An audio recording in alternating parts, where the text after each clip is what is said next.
knuckles thrice on Hanako's door. As expected, there's no answer. I briefly consider knocking again, but I know full well that I'd get just the same result if I did. Resting my hand on Hanako's door handle, I try and prepare what I want to say to her. Try as I might, I can't really think of anything worth saying. I want to comfort her, yes, but I have no idea how to do that. That alone is almost enough to stop me. I told Lily that I would, though, so I feel I have to follow through, whether I'm confident about it or not. I turn the handle downwards, with a large amount of hesitation. It doesn't move far though, due to the door being locked. Hanako. So she really has locked me out. After everything that happened between us, and the time that we've spent together, she shut me out completely. I don't know if you can hear me, but I just want to talk to you a bit. If you can hear me, could you unlock the door? I wait in silence. Minutes pass, but eventually I hear footsteps coming to the door and the lock being worked. At least she's willing to hear me out. That's one good thing. I don't really know what to say, but I just wanted to see you. I wanted to make sure you're alright.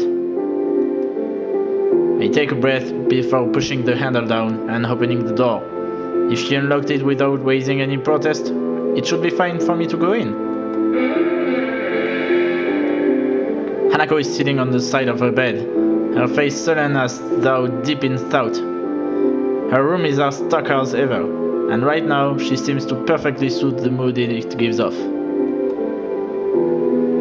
Eventually, her eye slowly moves to the door. As soon as she notices my presence, she darts off her bed and jumps to her feet, facing me straight on. Her oversized gown makes this gesture look all the more sweeping as it freely moves about her light frame. What are you? I quickly regret coming in as I look at her. She looks depressed, but there's a tinge of anger behind it, so she can make this kind of expression as well. I just wanted to check that you were alright. I thought it would be okay since you unlocked the door. Hanako opens her mouth to speak, but quickly closes it again before looking away. We stand in silence for a while, before she steps back and sits down to the side of her bed. I'm not sure whether she's frustrated with me and resigned to the fact that I'm here, or genuinely okay with me being in her room. Once again, I find myself completely unable to work out how she feels. It's annoying. I end up walking to her desk chair and taking a seat. I do it slowly, to allow her time to raise any issues she might have with me sticking around, but she doesn't say anything. All she does is stare at the ground, not moving a muscle.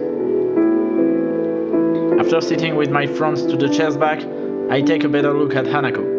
She appears pale, but her cheeks look red. I'm not sure she's been eating well either, given how thin her frame looks. Lily might have said it would be better if I kept more of a distance from her, but it's hard to think of that as the correct way to deal with Hanako when she looks like this. She keeps looking at the ground without a word, as if waiting for me to say something. It's entirely reasonable, since I'm the one who came into the room. Want to go out somewhere? Going down the hill to town might be a bit much, but we could at least go for a walk outside. Why do you want to do that? I was just thinking that it might help you a bit. You spend so much time inside, your skin's going to get as pale as Lily's before long. I snort in amusement, expecting Hanako to do the same, but she gives no reaction. She just goes back to looking at the ground. If you don't want to go, I don't want to go either. It's fine. I played soccer and hung out with friends after school a lot before coming to Yamaku, so I like being outdoors.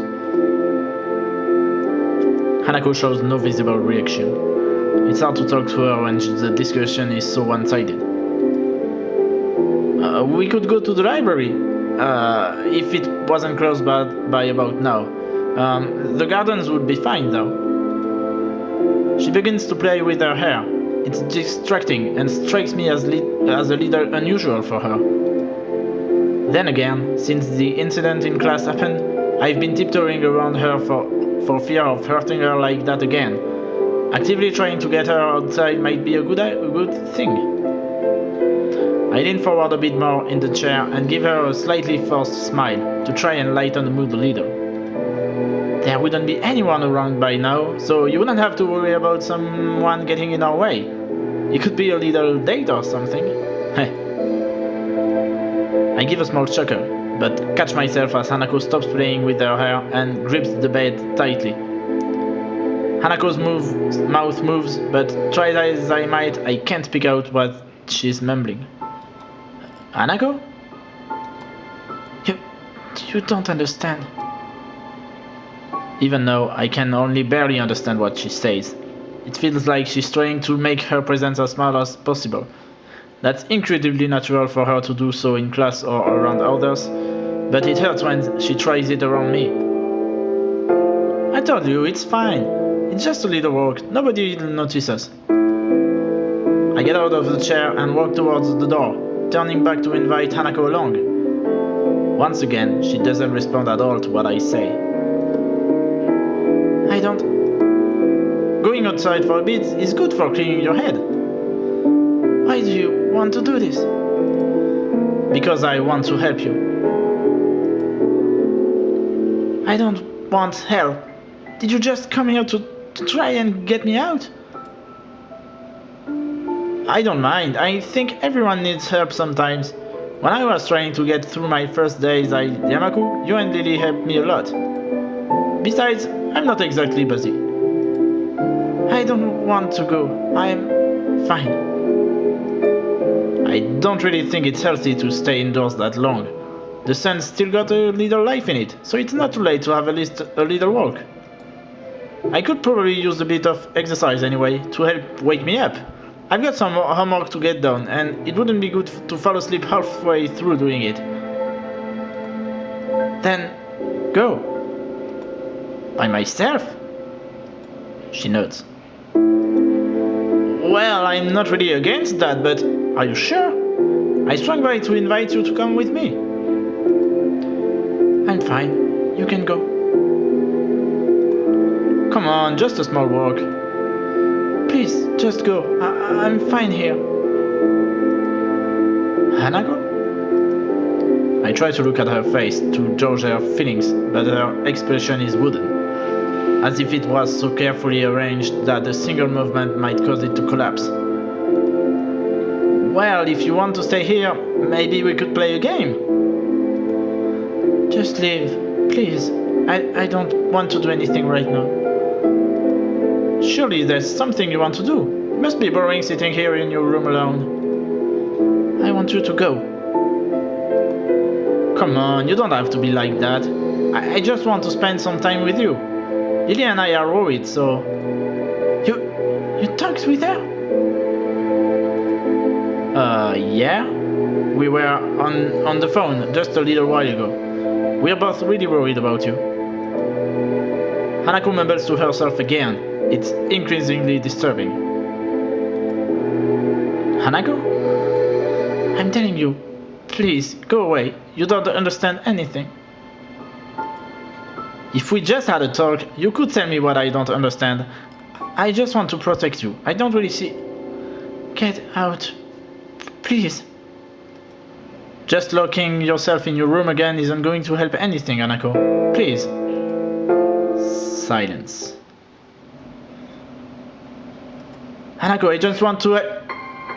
She suddenly storms off her bed, turning to me with an expression that takes me completely off guard. Get out of my room! Get out of my room! Get out of my room! Hanako yells at me with such force that, for the first time in a long time, I feel genuinely frightened. I have no idea how to react to this, and from Hanako of all people. Leave! I'm telling you! Go! But I was just trying to help you. I know I need help. I know I'm broken. I don't need you to tell me that. I never said you were broken or anything like that. It's written on your face! It's written on Lily's face! It's written on everybody's faces! I see a therapist every week! Lily taught me as if I were a child, and now, even you! Nothing's changed, nothing at all. I hate Lily, and I hate you more than anyone! Her face moves in strange, almost grotesque ways. I've never seen someone completely lose it before, but it looks like the usually quiet and withdrawn girl in front of me is going into just such a destructive cycle before my eyes. I don't know what to do. I have no idea what I should say or do. Go! Leave me alone! Get out of here! I take a step back, then another, and then another. My retreat is only halted when I feel the door against my back. I can't fix this situation. Nothing I say would change anything now. I feel like I'm in a strange and deeply unsettling foreign world. I don't want to be here anymore. The door handle fights my clumsy attempts to open the door without turning my back to Hanako. Eventually, thankfully, the handle moves downwards. I open the door as fast as I can and almost leap backwards to it. As I go through, I keep my eyes on the girl in front of me. She's not broken. Hanako isn't broken. If she was broken, then I'm just as broken as she is after all. That has happened to me. Lily only ever did the best by her, and I only ever tried to protect her as best as I could. Hanako looks down, all her energy spent. Now that I've stepped out of her room, the worst of her fury is gone. But even now, I can't bring myself to agree with her. It's not just the deep shock at what she said. It feels like something else is stopping me, something deep that makes me feel physically sick. Without a word, I slowly shut the door. The creak of the old hinges sounds almost deafening. With a final thud, the wooden door closes. The Hanako that I felt I knew disappears behind it, and only faint orange slivers of light peek around the very edges. I feel numb. Without anything else to do, I begin to walk back to my dormitory room, mechanically placing one foot in front of the other while barely registering a thing around me.